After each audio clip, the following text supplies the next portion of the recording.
Número 4717, regula a ação popular.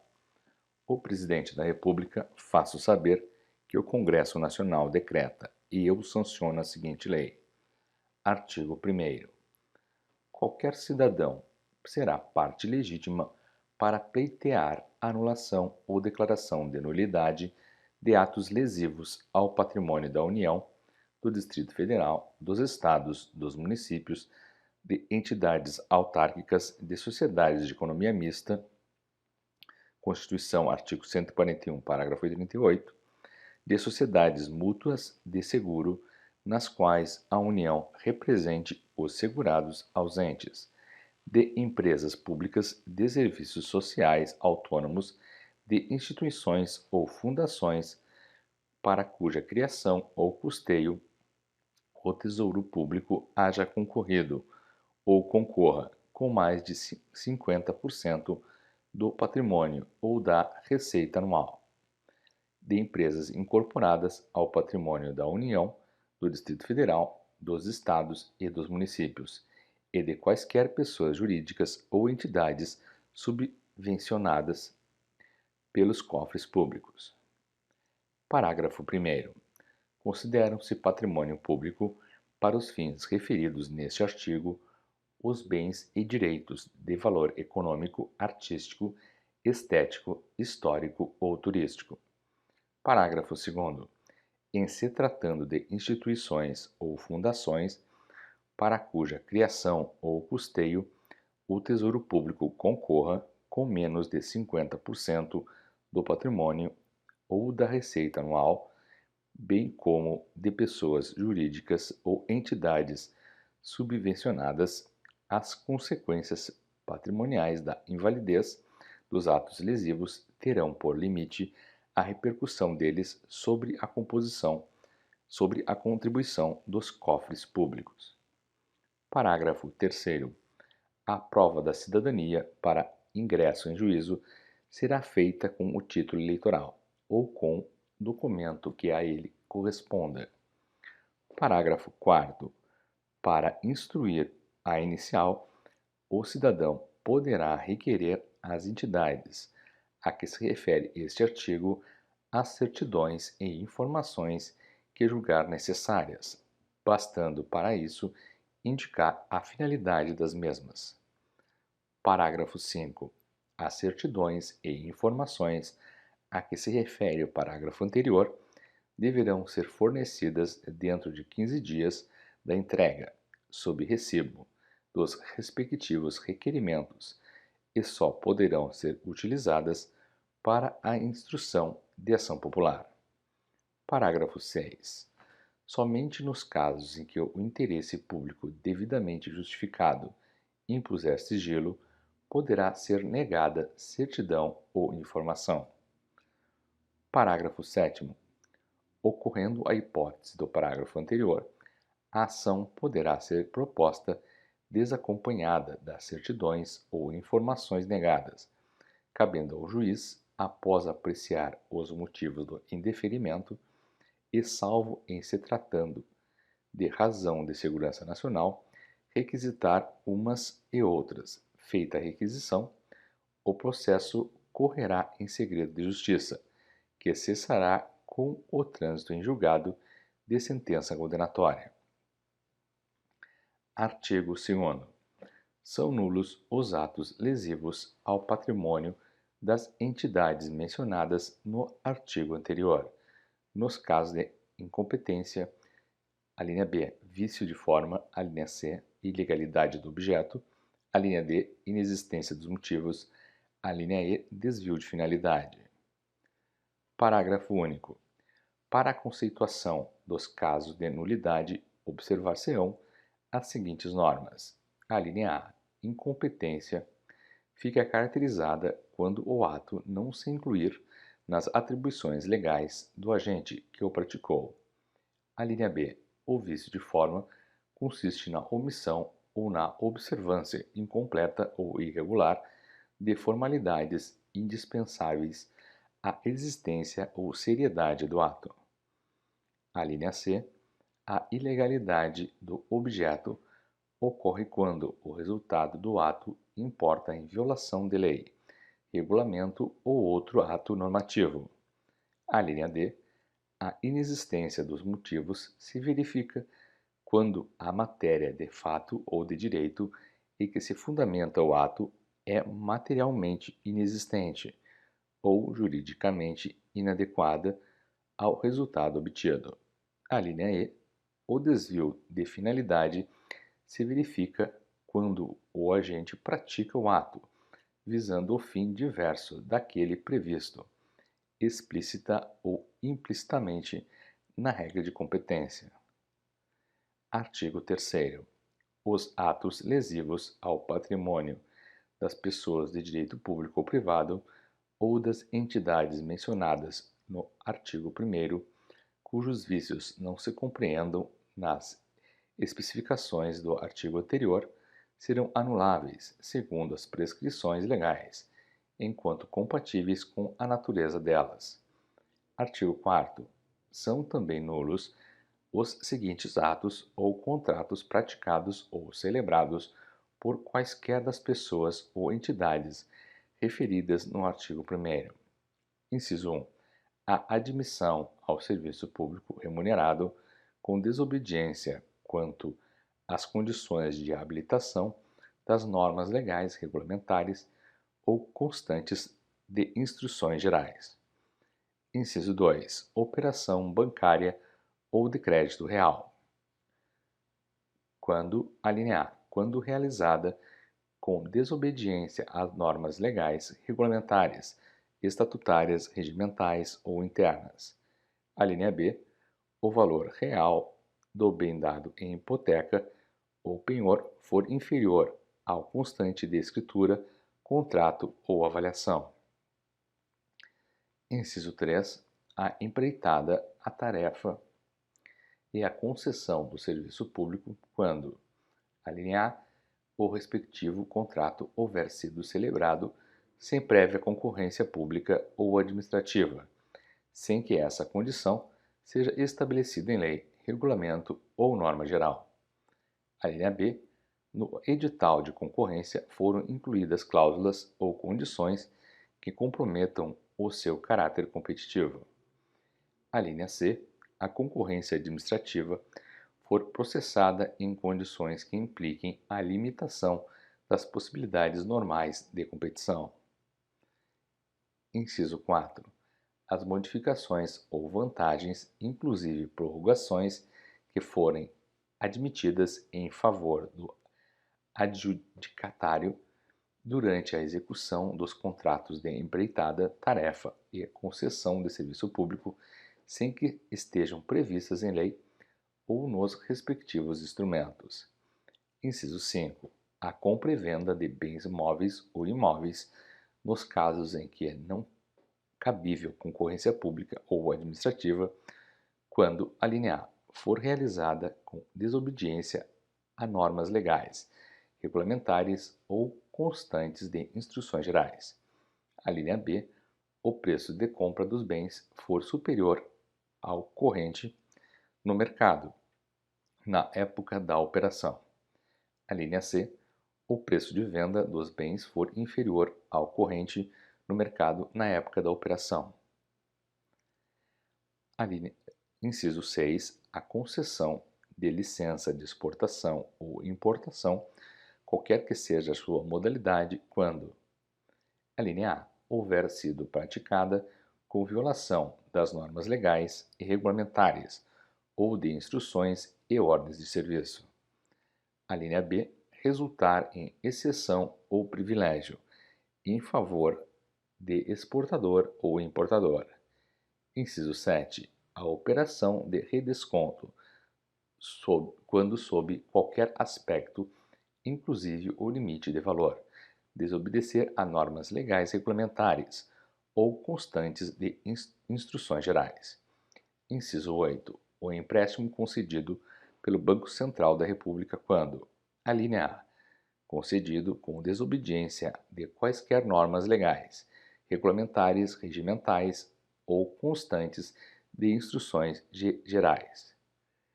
A linha B, o valor dos bens dados em garantia na época da operação for inferior ao da avaliação. Inciso 9. A emissão, quando efetuada sem observância das normas constitucionais, legais e regulamentadoras que regem a espécie. Da competência. Artigo 5. Conforme a origem do ato impugnado, é competente para conhecer da ação, processá-la e julgá-la o juiz que, de acordo com a organização judiciária de cada Estado, ou for para as causas que interessem à União, ao Distrito Federal, ao Estado ou ao município. Parágrafo 1º. Para fins de competência, equiparam-se atos da União, do Distrito Federal, do Estado ou dos municípios, os atos das pessoas criadas ou mantidas por essas pessoas jurídicas de direito público, bem como os atos das sociedades de que elas sejam acionistas e os das pessoas ou entidades por elas subvencionadas ou em relação às quais tenham interesse patrimonial. Parágrafo 2º. Quando o pleito interessar simultaneamente à União e a qualquer outras pessoas ou entidades, será competente o juiz das causas da União, se houver, quando interessar simultaneamente ao Estado e ao município, será competente o juiz das causas do Estado, se houver. Parágrafo 3º. A propositura da ação prevenirá a jurisdição do juízo para todas as ações que forem posteriormente intentadas contra as mesmas partes e sob os mesmos fundamentos. Parágrafo 4º. Na defesa do patrimônio público, caberá a suspensão liminar do ato lesivo impugnado. Sujeitos passivos da ação e dos assistentes. Artigo 6º. A ação será proposta contra as pessoas públicas ou privadas e as entidades referidas no artigo 1º, contra as autoridades, funcionários ou administradores que houverem autorizado, aprovado, ratificado ou praticado o ato impugnado, ou que, por omissas, tiverem dado oportunidade à lesão, e contra os beneficiários diretos do mesmo. Parágrafo 1º. Se não houver benefício direto do ato lesivo, ou se for ele indeterminado ou desconhecido, a ação será proposta somente contra as outras pessoas indicadas neste artigo. Parágrafo 2º. No caso de que trata o inciso 2, item B do artigo 4º, quando o valor real do bem for inferior ao da avaliação, citar-se-ão como réus, além das pessoas públicas ou privadas e entidades referidas no artigo 1º, apenas os responsáveis pela avaliação inexata e os beneficiários da mesma. Parágrafo 3º. As pessoas jurídicas de direito público ou de direito privado, cujo ato seja objeto de impugnação, poderá abster-se de contestar o pedido ou poderá atuar ao lado do autor desde que isso se afigure útil ao interesse público, a juízo do respectivo representante legal ou dirigente. Parágrafo 4º. O Ministério Público acompanhará a ação, cabendo-lhe apressar a produção da prova e promover a responsabilidade civil ou criminal dos que nela incidirem, sendo-lhe vedado, em qualquer hipótese, assumir a defesa do ato impugnado ou dos seus autores. Parágrafo 5. É facultado a qualquer cidadão habilitar-se como litisconsorte ou assistente do autor da ação popular. Do processo. Artigo 7º. A ação obedecerá ao procedimento ordinário previsto no Código de Processo Civil, observadas as seguintes normas modificativas. Inciso 1. Ao despachar a inicial, o juiz ordenará: a linha A, além da citação dos réus, a intimação do representante do Ministério Público. A linha B, a requisição às entidades indicadas na petição inicial, dos documentos que tiverem sido referidos pelo autor. Artigo 1º, parágrafo 6º, bem como a de outros que se afigurem necessários ao esclarecimento dos fatos, ficando prazos de 15 a 30 dias para o atendimento. Parágrafo 1º. O representante do Ministério Público providenciará para que as requisições a que se refere o inciso anterior sejam atendidas dentro dos prazos fixados pelo juiz. Parágrafo 2º.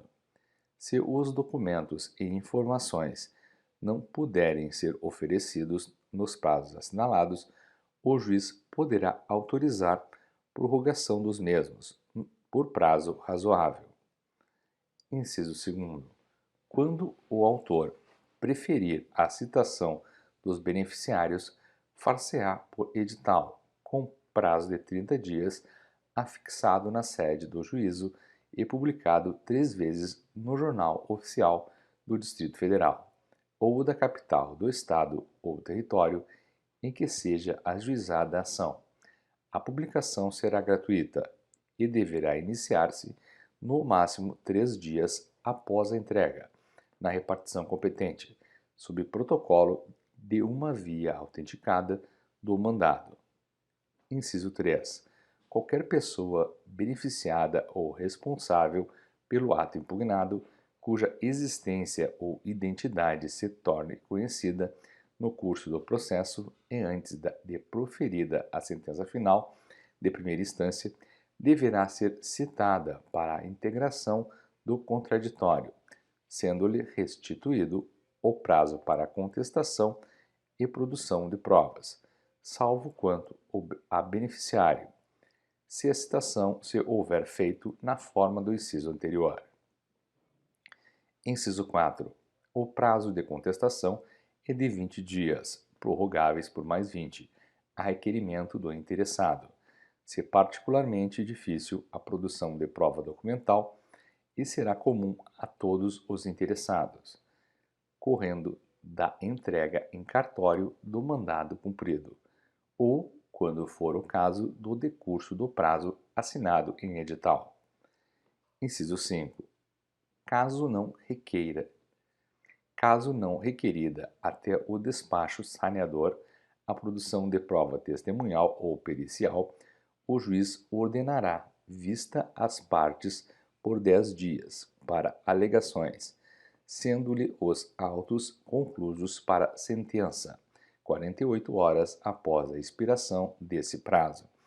Havendo requerimento de prova, o processo tomará o rito ordinário. Inciso 6. A sentença, quando não prolatada em audiência de instrução e julgamento, deverá ser proferida dentro de 15 dias do recebimento dos autos pelo juiz.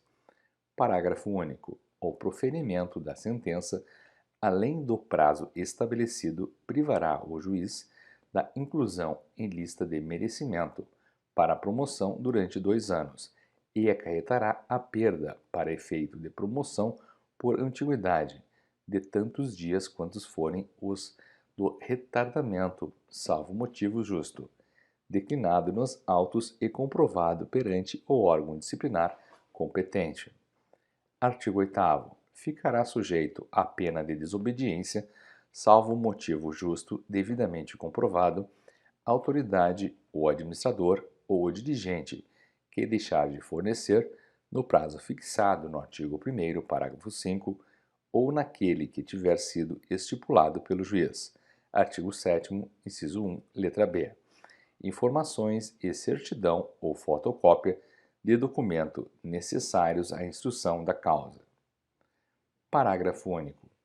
O prazo contar-se-á do dia em que entregue sob recibo o requerimento do interessado ou o ofício de requisição, artigo 1º, parágrafo 5 e artigo 7º, inciso 1, letra B.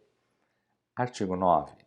Se o autor desistir da ação ou der motiva a absolvição da instância, serão publicados editais nos prazos e condições previstos no artigo 7º, inciso 2, ficando assegurado a qualquer cidadão, bem como ao representante do Ministério Público, dentro de 90 dias da última publicação feita, promover o prosseguimento da ação. Artigo 10. As partes só pagarão custas e preparo a final. Artigo 11. A sentença que, julgando procedente a ação popular, decretar a invalidade do ato impugnado, condenará ao pagamento de perdas e danos os responsáveis pela sua prática e os beneficiários dele, ressalvada a ação regressiva contra os funcionários causadores de dano, quando incorrerem culpa. Artigo 12.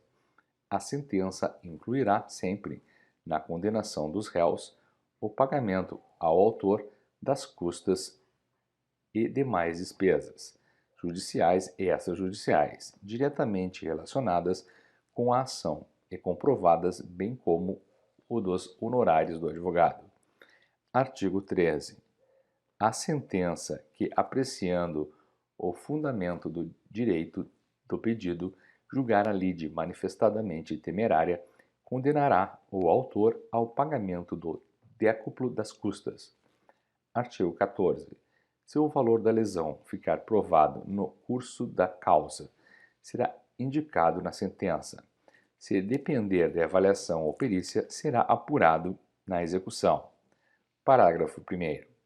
Quando a lesão resultar da falta ou isenção de qualquer pagamento, a condenação imporá o pagamento devido com acréscimo de juros de mora e multa legal ou contratual, se houver. Parágrafo 2º. Quando a lesão resultar da execução fraudulenta, simulada ou irreal de contratos, a condenação versará sobre a reposição do débito com juros de mora. Parágrafo 3º.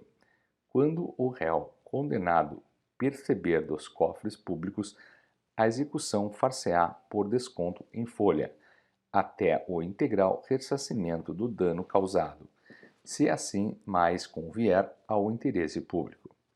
Parágrafo 4º. A parte condenada a restituir bens ou valores ficará sujeita a sequestro e penhora, desde a prolação da sentença condenatória.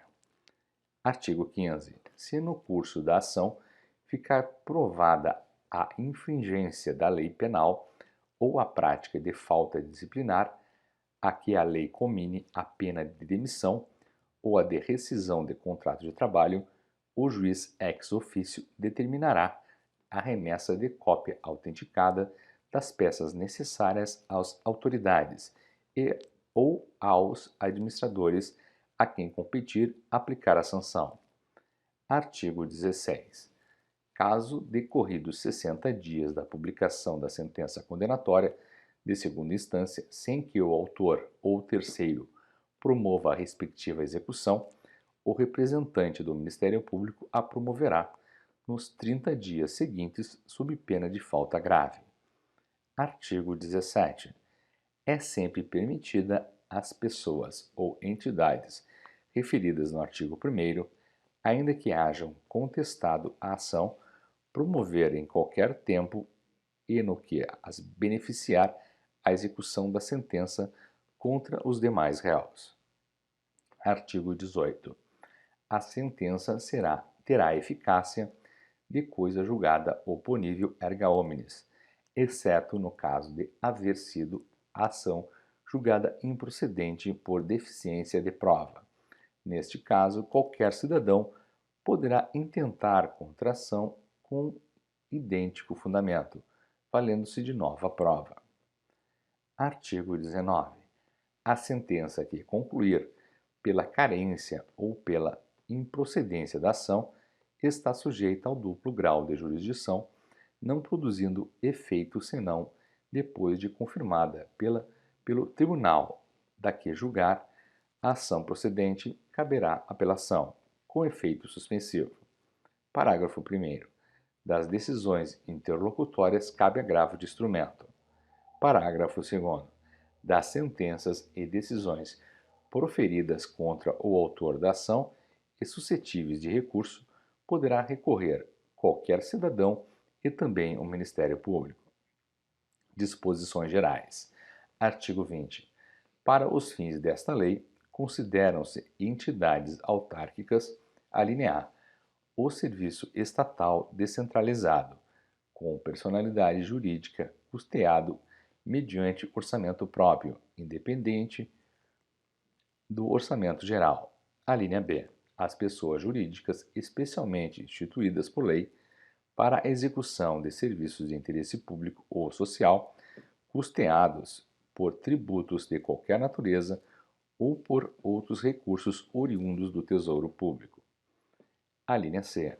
As entidades de direito público ou privado a que a lei tiver atribuído competência para receber e aplicar contribuições para fiscais. Artigo 21. A ação prevista nesta lei prescreve em 5 anos. Artigo 22.